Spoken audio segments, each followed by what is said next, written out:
Um, Today, I wanted to do more of like a structured training that I'll repost to be like a module in the program. So today we're gonna be covering like a concept called the 5 1s, which is essentially a framework that, if you follow it, will allow you to scale as quickly as possible to 7 figures. And so this is a framework that I've come across relatively recently from a few of the mentors that I've been working with.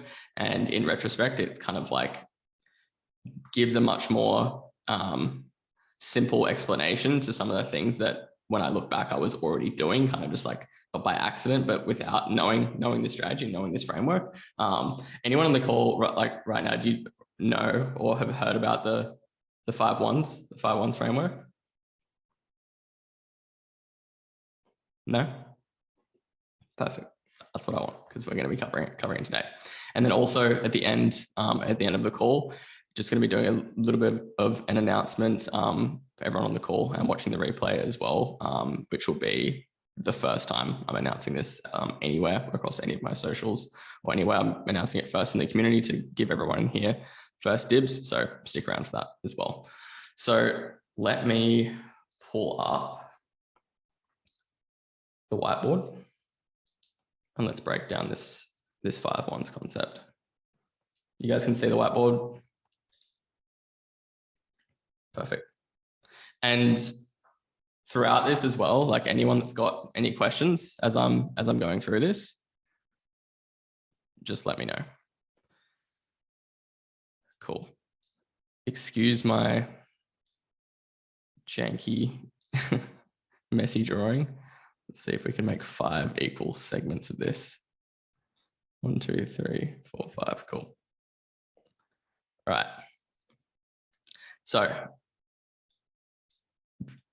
the concept of these 5 1s are just 5 ingredients. If you adhere to these, it's the fastest and simplest path to 7 figures. And this is something that I wish I heard if I knew this when I was first starting my agency. It's just one of those things that you can watch this and you can this can click with you, you can understand it, but you won't take it that seriously. And then a year will pass and you'll be like, oh, that makes sense now.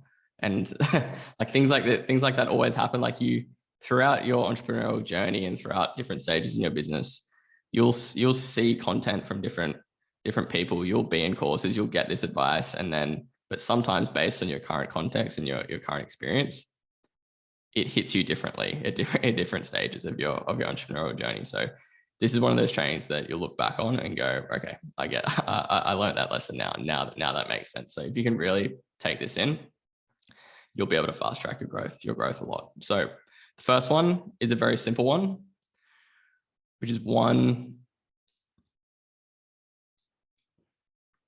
Who can guess what the first one's going to be? Anyone?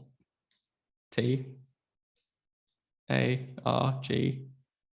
1 target market. So this is an obvious one, and this is one that people talk about all the time. You know, you got to have one niche when you start out with, but you really got to make sure that you're actually adhering to this, because there's even like what's a good word for it? There's niching down, and then there's like hyper niching. And a lot of the time, especially where the marketing agency space is at the moment, getting even more specific with your niche can be a huge competitive advantage. And so if you're on I'm sure most people on the call right now probably already have clarity around this, but obviously we know it's next to impossible to scale any business when we've got split focus. And especially in the marketing agency business model, we need to have one very clear, specific target market when we're scaling to get started. Like I wouldn't even consider scaling and launching different services to serve a different industry or niche until I'd pass 200K a month. Legitimately. Like I wouldn't even question it. I wouldn't even think about it until I've passed 200K per month, because every single high-level agency owner that I've worked with, every single person that I've seen in the space, every single agency that I've seen have a multi-7-figure or high multi-6-figure exit and be able to sell their business. Most of them have just been tailored around one niche. And so don't fall victim to the shiny object syndrome of thinking, oh, this niche is better, or that niche is better, or I've been in this niche for a while, I've been struggling, and so now I want to try this niche because I think a new niche is the solution. If you're in a good niche that's just not an absolute dud, like if you're questioning what your niche is, just post it in the group or ask me and have a conversation about it. But a good framework to adhere to is, which is something that Hormozi has covered in one of his recent videos, but it's that better is better than new. So a lot of the time we fall victim to shiny object syndrome. We think that we need a new niche, we need a new service, we need a new offer, we need to do the next trending service in the space. But a lot of the time we just need to improve the business. We need to improve our funnel. We need to improve our script. We need to improve our ads. We need to improve our team members. We need to improve our onboarding process. We need to improve, like, it's all the boring, obvious stuff that actually makes a business grow, not a shiny new opportunity. So one target market, we work with real estate agents and we only offer paid ads. It's like we work with e-com brands. We work with trade service businesses. We work with lawyers. We work with, you name it, chiropractors, dentists, orthodontic clinics, denture clinics. It's like, make sure that you've got one specific target market. And even niches like e-com is a very big industry. Like there's so many agencies that when they start out, they hyper specialize in like just working with e-commerce clothing brands, or just working with e-com pet products, or just working with e-com jewelry brands, or just working with dropshipping stores and trending products. So find your niche within like a larger niche. Like even in real estate, like real estate is such a broad niche. Like within real estate, you can be working with individual sales agents. You can be working with team leaders. You can be working with real estate agencies and only real estate agency owners. You can be working with buyer's agents. You can be working with buyer's agents that service first home buyers. You can be working with buyer's agents that service investors. You can be working with developers. You can be working with vendor advocates. And so one of the biggest mistakes that agency owners make is not having product market fit with their service. And that's one of the biggest things that keeps you in a state of, that just keeps you in a rut and keeps you in a negative feedback loop and can make it really hard to scale. And a lot of the things that agency owners will experience struggling to get past like 15 to 20K per month is you'll struggle to retain clients and you'll struggle to get consistent results for your clients because you haven't clearly defined who your target market is. Having a target market is not saying I work with the real estate niche. It's knowing down to the T exactly the type of client that you can know that you can get results for. It's, if your target market is individual real estate agents, how many years do they have to have been in the industry for you to consider working with them? What does their average GCI per listing have to be for you to know that you're profitable working with them? How many listings do they have to have converted in the past 90 days for you to be confident that they've got a consistent track record? How long do they have to have been in their current market to be confident they've got a good enough of an existing database and a reputation that you're going to be able to get results for them? And then on top of that, it's a completely different service that you would want to provide to an individual real estate agent versus a real estate agency owner. And so that's the power of product market fit, because if you might have a good service, but if you're delivering it to the wrong type of client, then that can be holding you back from getting incredible results. That can be holding you back from creating better case studies. That can be holding you back from having retention. And your client themselves is equally as important as how good your service is. A parallel of that to e-com, for example, is I know that high-level e-com agencies that are doing 200-300K a month, they have a very, very specific criteria of who their ideal client avatar is. They know they've got like 4 to 5 categories of e-com brands that they only work with those type of e-com brands. They have a benchmark for what their existing online store conversion rate is, so that they know, hey, if your online store conversion rate isn't over this mark, then we're not going to work with you. They will only work with brands doing at least 20K per month already. They'll only work with brands that have an existing in-house marketing manager, because they know that they need that team structure to be able to work effectively with their team. All of these different things. And so I know a lot of agency owners that get to a point where your sales start to suffer because you don't genuinely have conviction in your service, because you don't have genuine confidence that you can generate results. And that's just because you're working with the wrong clients. And so make sure that you're making that a priority as you're growing, as you're acquiring more clients. And it's not something that can just happen overnight, because you have to go through the motions of working with a good number of clients to figure out who you enjoy working with, who you know you can and can't get results for. But niching down is not just, I'm an e-com agency owner, I'm in the real estate niche, I work with gyms, I work with chiropractors. It's what type of people within those industries do you work with?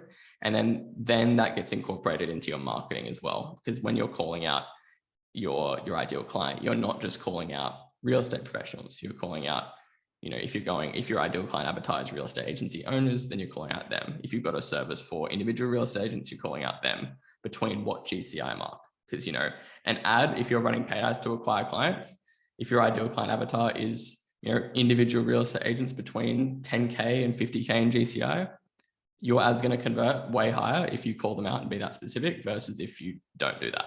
So that's the first one, is one target market. Cool. Any questions around that before we move on?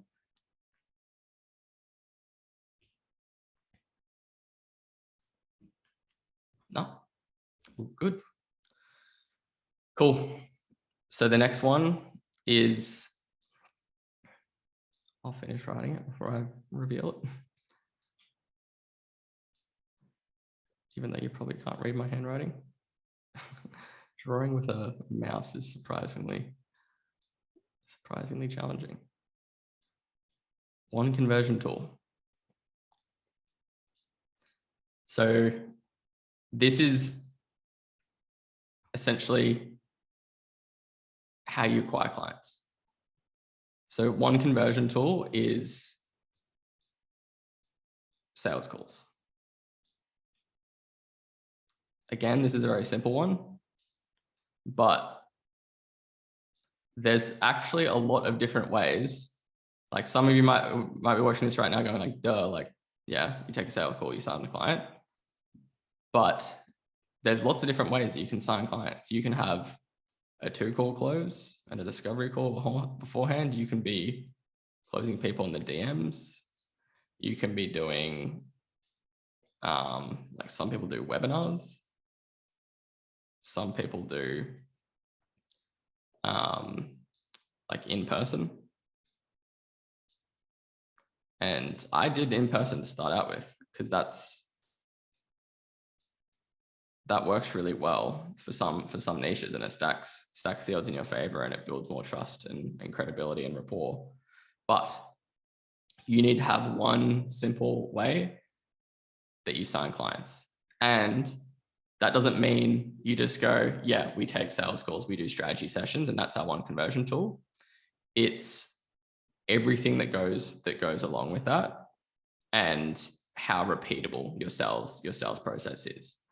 And that's why a script is so important. Your sales process, you need to have a productized service where your offer and your service is positioned as a product and a package, not some kind of like custom tailored service or solution that's being, you know, made up on the spot for the client. You need to have one structured, repeatable way that you deliver your sales calls and you deliver your sales process. And you need to have a repeatable, structured way that you send, you know, proposals and you onboard clients and complete that sales process. It's like, imagine if the ads that you were running for your clients, if every single time that the ad showed up on someone's feed, the ad was a little bit different, or the text changed a little bit, or the video was a little bit different. it'd be very hard to have predictable results and scale that campaign if the ad was changing all the time. That's exactly the same as your sales goals and your sales process. If you're not following a very structured, clear sales script, then you've got no control and you've got no predictability, and there's no way to split test anything. There's no way to, hey, we're losing sales because of this objection. Let's change that thing.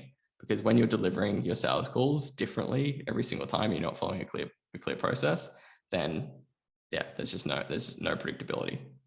So that is the next thing that is incredibly important. And then on top of that, if you're doing like all different things to actually get clients across the line, then everything's just messy. Everything's going on all over the place. You've got no focus. You've got no clarity. You can't track your KPIs. And so one conversion tool, sales calls, demo calls on Zoom. That's it. Simple. Any questions around that? Wait, I have a question. Yeah. So you know how you said you don't want to make stuff like custom? What if like I market it as, or in the sales call, I say it's custom, but when I actually give my pitch, it's actually the same. So they feel like it's custom. What do you think of that? Why do you want them to feel like it's custom?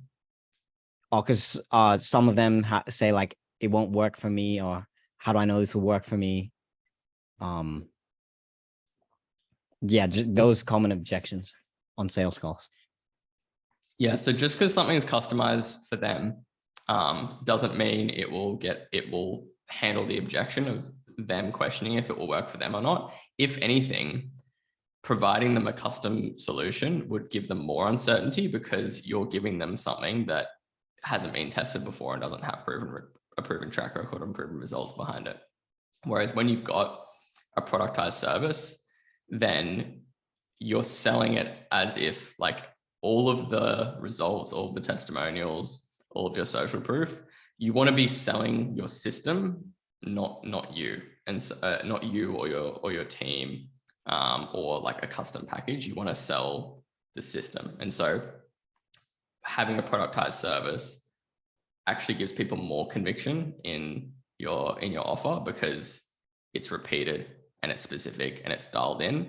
And again, like if you're the only times like where it makes sense to have any, like where you're communicating anything along the lines of that your system is customized, sometimes it's okay in your appointment setting calls when you're handling objections, where people are like in your discovery calls only, where people are asking questions around like, what's your price, or like, are you like they're asking for your price, or they're just trying to get details of your service too early on, like literally just in the discovery call phase. That's what I meant. Like if it's just in the discovery call and you're just handling an objection before an actual sales call, then that's okay, because then you're just handling an objection, just saying, hey, like, before we get into any of the details of how we can actually help you, we need to make sure that you're in a position for us to that we can actually get results for you in the first place. Like last thing we want to do is, jump on a demo call for 45 minutes and waste your time if we don't actually think we can get your results in the first place. Everything that we do isn't a cookie cutter approach. The reality is that we do have some customization on the back end with our clients and our long-term clients. Like we do change, like we'll do different things for clients, that we've been working with for a long time. But the way that we pitch our service is a productized package of like, this is the thing. Yeah. Like our main service, like we call it our growth partnership package. And it's just like a set of deliverables, and we position it like a product. Yeah, no. So when I get like a positive reply to one of my cold outreach, I usually cold call them to like set for myself. And then that's when I say, yeah, we can, like, it's custom. That's why I can't tell you the price right now. But in the actual like sales call, when I pitch it, it's always the same. Like I never change that. So that's fine. That's fine. Okay, cool. That's fine. Cool. So the next one is one traffic source. So this is essentially for 90% of people, I would recommend that this is paid ads on Facebook and Instagram to start out with. And then eventually you can expand, but like you can literally just get to 7 figures with one traffic source.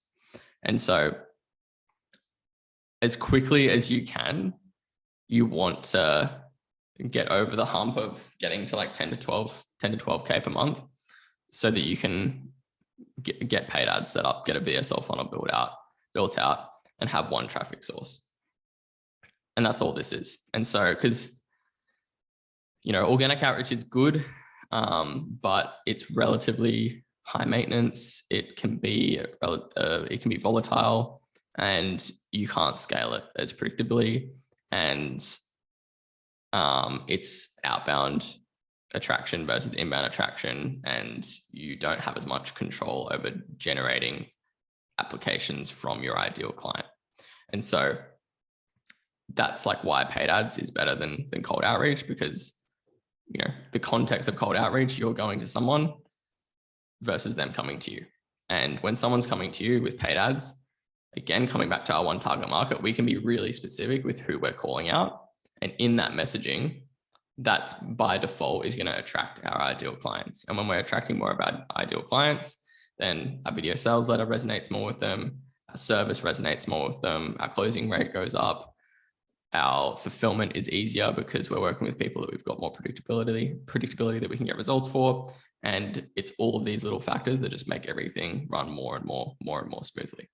And then on top of this as well, like if you're trying to, you know, do YouTube ads a little bit, run TikTok ads a little bit, and then run Facebook and Instagram ads a little bit, and you're trying, you know, email outreach at scale, you're trying Twitter organic and like all of these different things, and like you're split focus and you're trying Facebook group stuff, and it's just the typical split focus thing. And so what you'll notice about this entire framework, it's about stripping back, it's about simplicity, it's about just focusing on the basics, and it's about going all in on simple things as opposed to spreading yourself thin across all areas of the business. And I guarantee you, like for everyone watching this right now, some of these will be obvious and some of these will be like, yeah, doing one target market, yeah, or yeah, I'm doing one conversion tool, but it'll be some of these that you're like, oh, okay, I'm a bit scattered here. Like, oh, okay, I'm not as dialed in as I could be here. And the more alignment you can have across all these different areas of the agency, the quicker you're going to scale, the more efficient you're going to be, the more profitable you're going to be, the more control over your business you're going to have. It's as simple as that. So don't need to go into too much detail about one traffic source. It's just like, this is the main way that we're generating our one conversion tool, which is sales calls. And this is the best place to start right now anyway. And I don't see this changing for the foreseeable future in the next like at least 2 years, is Facebook and IG ads. That they perform best for B2B client acquisition, just because the targeting, the quality of the audiences and the quality of the targeting is better than YouTube ads right now. Cool. Any questions around that?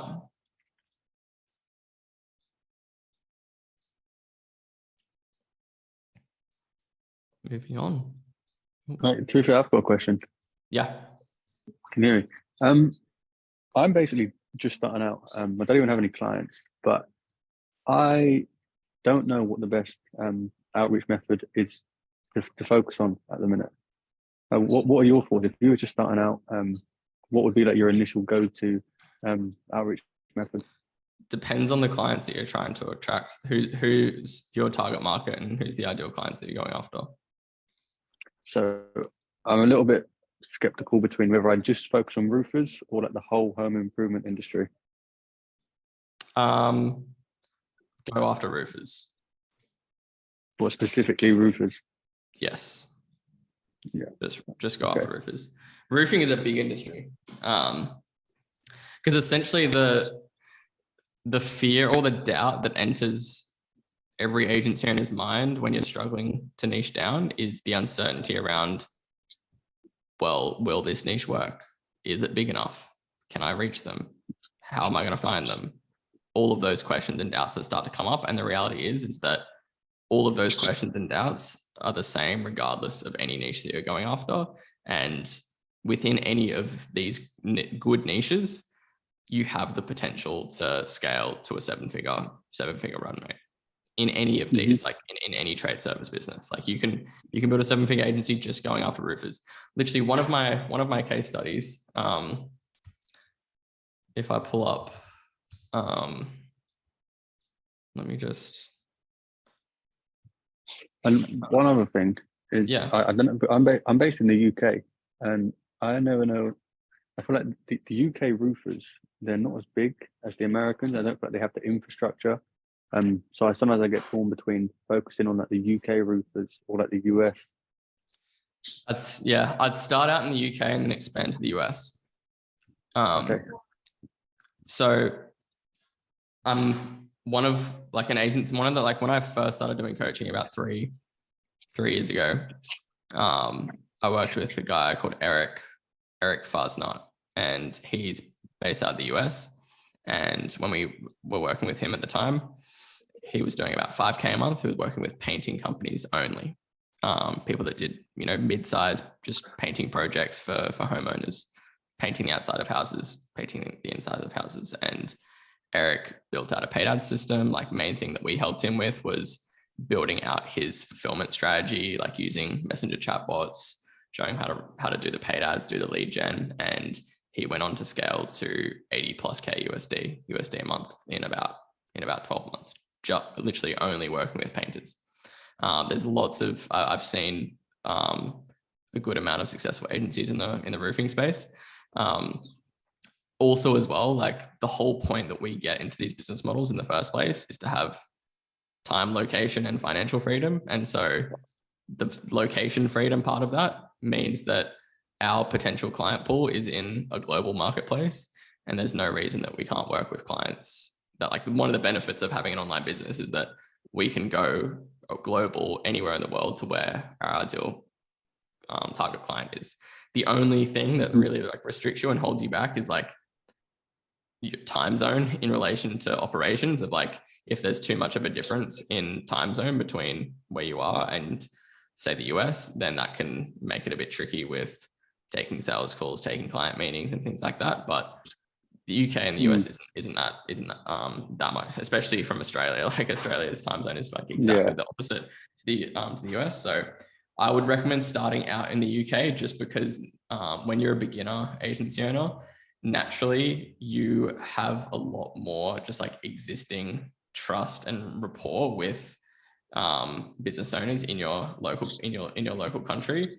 It might not seem like that big of a factor, but I've seen it. Like I think it genuinely does have a significant impact, especially in the early stages of the business, that people just have more of a natural trust with other business owners in the same country. And people I feel like people in the back of their mind have like a somewhat of a doubt that if you're working with someone that you slightly don't trust that's overseas, that they could just, it's easier for them to just not be accountable and just never respond to you, and there's no way for you to contact them or find them. I'd recommend starting. Yeah, I found that, to be fair. Yeah, I recommend starting in the UK. Like get your first, like even just like you only need like 2 to 3 case studies or clients that you've worked with, just to go through the motions of figuring out the fulfillment, doing the onboarding, building out the basics, get some social proof, and then launch into the US. With roofers, I mean, just like manual organic outreach is probably the best way to go.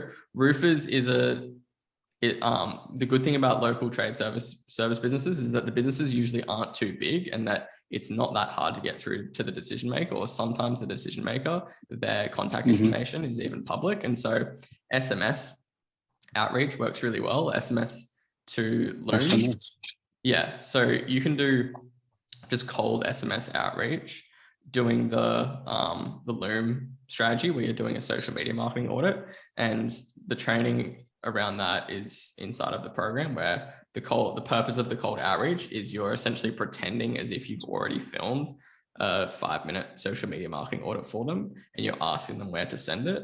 And then when you get a positive reply from someone, then you film this quick social media marketing audit that has a call to action to schedule in a call in for a sales call, and then you sell your service from the sales call. That's it. And Yeah. it works really well because most people aren't willing to do a Loom video. It's relatively time consuming, but it's very personable, and it impresses business owners because it shows that you've taken the time to really actually analyze their business and give them some personalized feedback. And it's it catches people off guard. It's a bit of a pattern interrupt. And yeah, it just works. It works really well. Tyler and Brady Morton, who I've got a case study in the program as well. I started working with them like early 2022. And we scaled them up to 40K a month just with Loom, the SMS to Loom outreach strategy alone. So I'd start with SMS and see how you go with that, doing at least like 20 texts a day with the Loom strategy, and see what kind of conversion rates you get. And then from there, I'd test more organic outreach just across other social media channels. Instagram would be the best one, just going after roofing companies that have Instagram accounts. But yeah, SMS would be the best place to start. Yeah, to be fair, I'm going to take a look at that training. Once I'm just at the hospital at the minute. I've just had jaw surgery, so I'm going to have to quickly leave. But yeah, no, I appreciate that. I'm going to take a look. Did you say it's on the on your school, in the classroom? SMS yes. Training. Let me share my screen. And good work for jumping on the call even though you're in the hospital. Yeah, I'm outside an X-ray room right now. I'm gonna have to go. Absolute weapon. No excuses, everyone. Dedication, you know. That's right. So prospecting for prosperity, targeted Loom outreach strategy. There's these two modules here. So targeted Loom outreach strategy part 1, and then I've got examples of Looms that we've sent, and then part 2. Clayton here, agent owner that was in the coaching program about a year and a half ago. He was actually working full time he was like a business development manager / sales rep for an ecom agency, and his entire sales process for signing ecom clients was just doing the Loom strategy. And he had personally done about 200 Looms himself. And so we did just like a 30-minute masterclass and broke down his Loom strategy, and then put together a document that just kind of breaks down the framework and has an example in there as well. So that's all you need to do. Just go through that. Cool. Yeah. And that's it. I'll take a look into that. Yeah. Cheers, Liam. I appreciate it. If I've got enough time once I've done this X-ray, I'll jump back on. Absolutely, man. All right. Cheers, pal. Easy. Cool. Sorry about that, guys. No stress. All right. So let me just, I'm just going to put you on mute, Tom. Cool. All right. So we are on to the second last one, which is product. So this is essentially just making sure that you're only selling one version of your service. There's no Facebook ads plus Google ads plus, done for you prospecting plus content management plus short form content plus ChatGPT, this and that, plus whatever. One service, and literally one, like 7 figures is 83K a month. If you can't scale one service to 83K a month, like the solution is not more services. That's all I'm getting at, is that most people assume that because what ends up happening in our business models is that you just hit these new stages in the business where you're experiencing a challenge that you haven't faced before. And then you think that you need to just do something new. It's this framework. It's like, we think that we just need to do something new, and that's gonna solve the problem. And that's what all of this comes down to. And the reason for this is because the whole reason that anyone is here on this call right now, the whole reason that anyone gets into these business models in the first place, is because everyone has woken up to the idea that we don't want to follow the traditional path, and we want to work for ourselves. We want to have control of our income. We want to create wealth for ourselves. We want to live a good lifestyle, we want to take care of our family, we want to get a supercar, whatever it is. Like, and in going along that path, we try something new and we go, okay, let's try this business model. Let's start an agency. And then it works. And we get some traction with it. We get some wins and we get some results with it. And so the lesson that we learn is we try something new and it works. But the problem with that is that only works once. It only works once. And so it's hard to unlearn, because that's the mentality and that's the mindset that got us into the business model in the first place. And so, yeah, I'm not saying that the first version of your business, you just stick with and you just are stubborn and just relentlessly go along with that, with the first version of the business, of the agency that you started out with.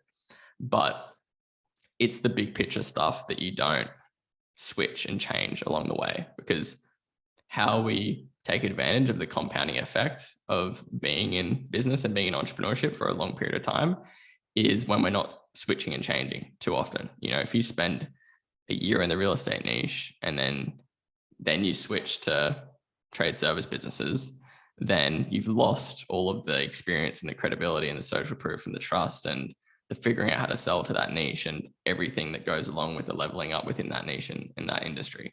And so as long as you've got, like, you're in a good industry and you're selling, you know, and you've got a good service, then, like I said, there's no reason that you shouldn't be able to get to the 7-figure run rate with one service. There's no reason. Like, I would say that there are some circumstances where, like, along the way up to that, like getting close to the 7-figure run rate, that you could consider like launching, you know, slight variations or, like, you know, an upsell or like a higher tier package. But it has to have a lot of alignment. Like, for example, I was able to do this myself. I was able to hit my first 83K. It's like $83,333. I hit like my first 84K month in July last year, something like that.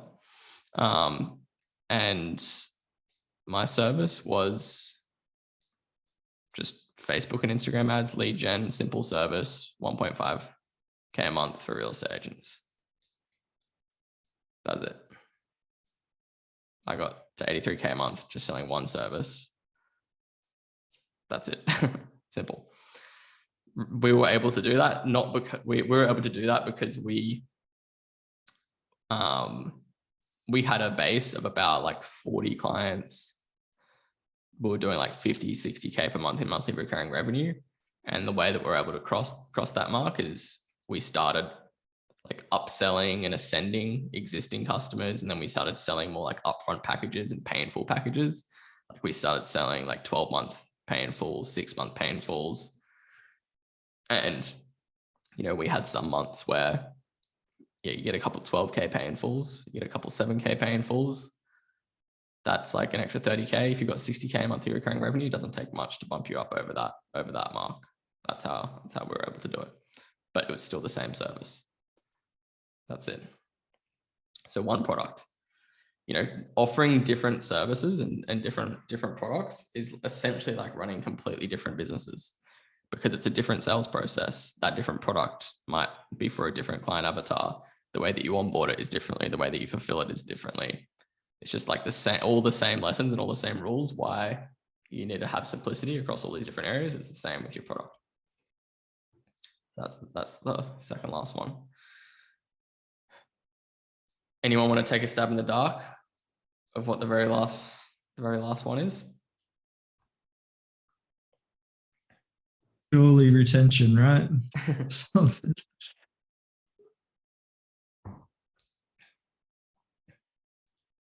I'll take you out of your misery. It's do it all for 1 year. Stick with all of it for at least a full year. That's it. One target market, one conversion tool, one traffic source, one product for a full year. If you do that and you actually stick with all of that, you're going to be not guaranteeing that you're going to get to a mil a year, but you're going to do it a lot more quickly, a whole lot more quickly than if you scattered across all these different areas. So that's it. That's the 5 ones. Simple. Any questions? Was that valuable? Was that valuable? Does that give everyone some good clarity? It's valuable, bro. Yep. Awesome. Sweet. So I'm going to upload this module or this call as a training in the program, so that I'll obviously upload the replay as normal, but I'll add this into the modules as well. Any questions that anyone wants to touch on before we jump into anything else? If not, all good.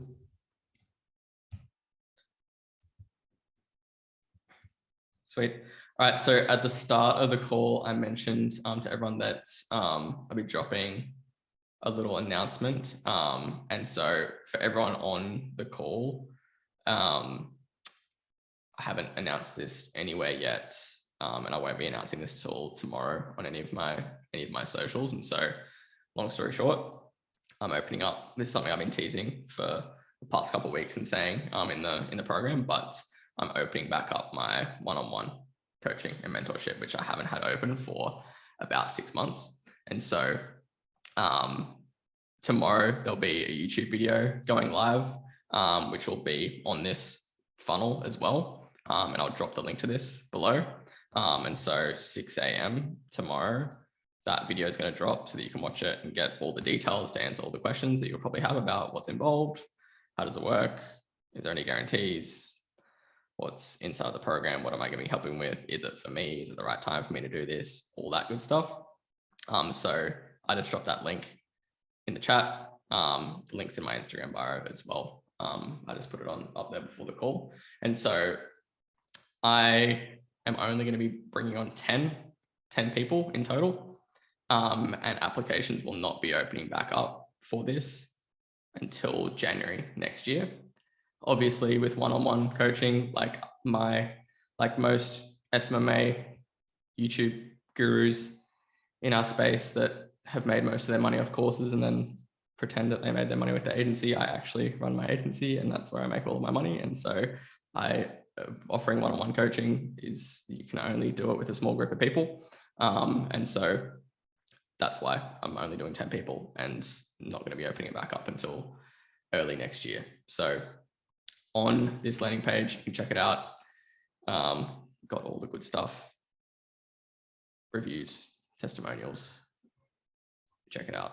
You can see that I am legit and that I've gotten lots of good results. Just for context as well, if you haven't seen any of my content before, just some of the people that I've worked with, Nathan Lilly, we took him from 0 to 60K per month. He hit that mark about 1.5 years ago. He was a full-time electrician. He was able to quit his job. He was able to buy this BMW. This was back in 2021. Been in the space for a while now. Dylan Marley, he's got cold to sold. He's actually on track to hit 50K this month. But we scaled him from 0 to 30K. He was working full-time in a gym doing sales. He's on his way to hit 50K a month. Eric Fasnart was that agency owner that I was just telling you about, who hit 83K USD a month with his agency, Etu. He's got an agency. He's out of the Netherlands. We added 24K in MRR in 6 months with him. Adam, 32K. Tyler and Brady, 40K. Kalen, 5K to 40K. Ananda, he literally just graduated uni, and in 2 months we added 12K in MRR to his agency. Got quite a few case studies. So that's going to be opening up tomorrow. I'm letting you guys know in the program because you guys have obviously been the most engaged. You've been in the community, and I want you guys to know first. And so it's first come, first serve. I'm going to be giving everyone priority just in order of people that fill out the applications first. And the applications will be closing off at the end of next week. And so all you have to do is just go to the funnel, apply. I'm going to be manually reviewing everyone's applications. You'll get a text and an email if your application is approved. it's not like fake scarcity, and it's not an application process just to create that fake scarcity. I genuinely don't work with everyone, and if I don't think that I'm going to be able to get your results, I'm not going to work with you, and I'm not going to accept your application, because I obviously, if I'm only working with 10 people, I want to work with 10 people that I'm going to create some incredible case studies, and I want to get you guys some really, really good results. And so, yeah, if you're interested, jump in, fill out that application. And at the very least as well, because I'm going to be having one-on-one calls with everyone that completes an application that I approve, we'll have a one-on-one call. We'll give you a game plan of what you should be doing to scale up your agency to hit your targets, whatever they are. And if it makes sense to work one-on-one together, then we will. So that's the pitch. Check it out. Cool. We've got just under 10 minutes left. So we can just open up to general Q&A like we usually do. If anyone's got any questions that they want to run through. Once you I've got a charging question. that- Oh, sorry, Yeah. bro. Oh, you go first, Jordan. It's all good. No, go. It's all good. All right. I just got a question about scale matrix. Like, what does it take to be qualified for that? So main things, I mean, the main things that I'm looking for is I don't want to be like the first SMMA course that you're taking, like just definitely not complete beginners. Yeah. You've signed at least like a few clients, and you've gotten some case studies, and you've been in the agency space for at least like 6 to 12 months, and you've made some progress. That's really like the main thing of what I'm looking for. Like before on the funnels and application stuff, I've said like 10K, but in reality, like over the past 6 months, I've taken on, for example, Dylan Remmers, who I had a YouTube video with not long ago. I started working with him about 6 months ago, and he was literally at zero with his agency, but he had been in the SMMA space for about 9 months, had been through a few different programs.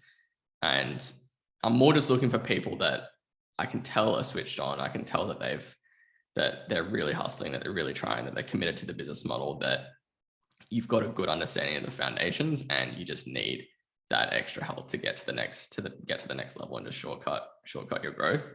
And Dylan, for example, like was literally at zero, only been in the agency space for 9 months, and then like within 30 days he had a 5K week, and now he's up to 6 clients and is close to 10K per month now. And we haven't turned on paid ads for anything for him at all yet. And so that's in general, that's more what I'm looking for.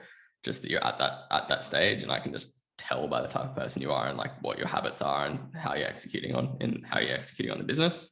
But also establish agency owners as well. Like I've worked with agency owners that are like already at 50K per month, that are already even at seven figures already, and have helped them go beyond that. Like I've worked with agency owners that are beyond where I'm at because I've implemented things in my agency that they haven't, and they saw the value in that, and I was still able to add value to them as well. So honestly, quite a big range. So yeah, man, just fill out, if you're interested, just fill out the application, and then we'll have a call and we'll run through a game plan with you. And if it makes sense, it makes sense. Cool. Any other questions around that? Not really. Easy.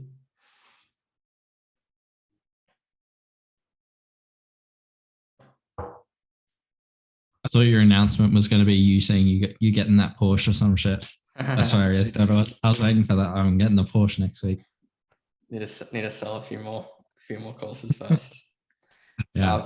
I've got a target of literally today. I was like writing out like some milestones I want to hit before getting the car. I've got a few like friends that are mentors that they had like recently got supercars, and one of the things that they said to me is like I wish I got it sooner, and that you should get it before you feel like you can afford it and you feel like you're ready for it, especially if you're in the online space and like monetizing your audience and selling some kind of make money online offer, because for whatever reason, especially in Australia,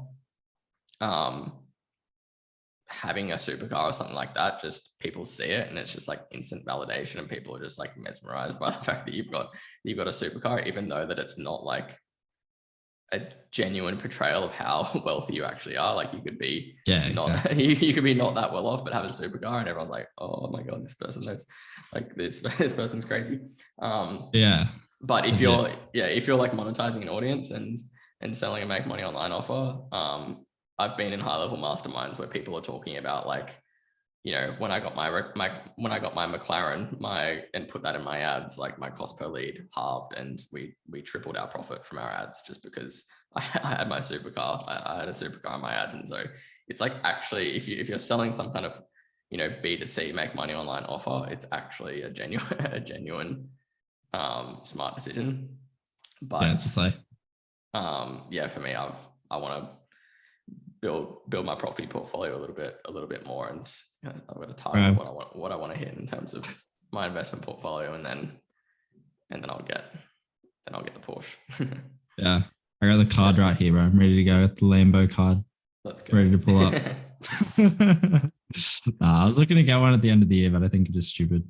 I don't know how much, you know, I'm willing to fork out as of yet. What are you looking to get? I was initially going to be like extremely dumb and like leverage my whole fucking net worth on a car. And then I realized that would be extremely retarded. So I was going to go STO, which is like 800K. But then if I get something, which I probably will get something in the next 12 months, I'll probably get a Huracan. That'd be pretty crazy. Yeah. One of my mates, Matt Lepre, he's like pretty big in the e-com, in the e-com space. He got a Huracan Evo. The yellow one, right? Yeah, it was all black, and then he got it wrapped yellow. Yeah. I was like with him in the showroom, like deciding the wrap and the color, just such a strange experience, just like being in a showroom, just like picking colors out to wrap your Lambo. It's just like, though, like one of the best pieces of advice is just get rich friends. Like most of your friends should be, it's like everyone hears that advice all the time, like you're the sum of the 5 people you surround yourself with. It's like, that's advice that just goes over most people's head and it makes sense to you, but then it's like you don't actually apply that to your life. But one of the things that I very purposely did is I really have consistently gone out of my way to connect with people that are ahead of me. And like it actually takes sacrifice, because the type of people that are ahead of you are not going to be like, you're not going to be in circumstances where it's convenient for you to hang out with those people. You're going to have to go out of your way. You're going to have to go to their house. You're going to have to drive to them. You're going to have to meet them at events. You're going to have to make plans around them because they're busy. Like, they've got value to add to you. You don't have value to add to them. And so surround yourself with people that are ahead of you, because the more time that you spend around people that are doing things like that are getting their Lambo wrapped on the weekend, and you spend more time with them, you realize that they're not like, you just realize that they're normal people, and that they've just figured a few things out that you don't know, and you can do it too. And then like it just raises your standards because it becomes more normal, and the more people that are around you that are ahead of you, it makes you, it pisses you off, and you're like, shit, like where's my Lambo? Where's my apartment on the beach? Where's my, like, and all of those things start to just become normal around what you're comparing yourself to. Whereas if the majority of people that you're hanging around with are still living at home, driving a shit car, doing, boring, mundane stuff, then it makes you feel better about living that life and cope with it because you feel like it's normal. And so, yeah, hang out with rich people, literally. network. It's one of those the easiest life hacks to level up. Legit. You know Lester, right? Like Lester Javelona. I've never met him, but I know of him. Oh, okay. Yeah, I've been friends with him for a while, and that was crazy. Even like 2 years ago when he was like 18, bro, living in like a penthouse. Yeah. And just like crazy shit. And now he's what, like 21, 22, buying a Ferrari. Yeah. And flies like first class everywhere. It's like, fuck, that is probably one of my mates that just does the most, bro. Yeah. He made heaps of money with ecom, right? Bro, he was making so much like 2 years ago. I remember he had his tax bill on like his kitchen counter like 2 years ago when I went to his place. It was just ridiculous. It was like 7 figures. Yeah. I'm like, this is your tax. He's like, yeah. I'm like, holy fuck, bro. Yeah. It's not That like shit's just different. there's levels. Literally. Yeah. Yeah.